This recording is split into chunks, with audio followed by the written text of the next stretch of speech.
నమస్తే. Welcome to Lakshmi film book.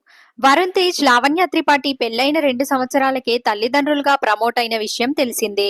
ఇటీవల ఈ దంపతులు పండంటి మగబిడ్డకి జన్మనిచ్చారు. బాబు పేరు వాయు తేజ్ అని పెట్టారు. అయితే ఇటీవల ఓ ఇంటర్వ్యూలో పాల్గొన్న లావణ్య త్రిపాఠి సెకండ్ ప్రెగ్నెన్సీ గురించి ఓపెన్ అయ్యారు. ఇంట్లో వాయు తేజ్ మొదటి వారసుడు కావడంతో వాడిని ఆడించడం కోసం ఇంట్లో అత్తయ్య, మామయ్యతో పాటు నిహారిక కూడా బాగా పోటీ పడతారని తెలిపారు. అప్పుడు సుమ, ఇప్పుడే ఇలాగా ఉంటే మున్ముందు ఇంకా కాంపిటీషన్ పెరుగుతుందని అనడంతో అప్పుడు లావణ్య త్రిపాఠి, అప్పటికి సెకండ్ బేబీ కూడా వస్తారు కదా, అప్పుడు కాంపిటీషన్ తగ్గుతుందని తెలిపింది. దాంతో ఆమె వ్యాఖ్యలకు ప్రస్తుతం మెగా ఫ్యాన్స్ ఫుల్ ఖుషీలో ఉన్నారు.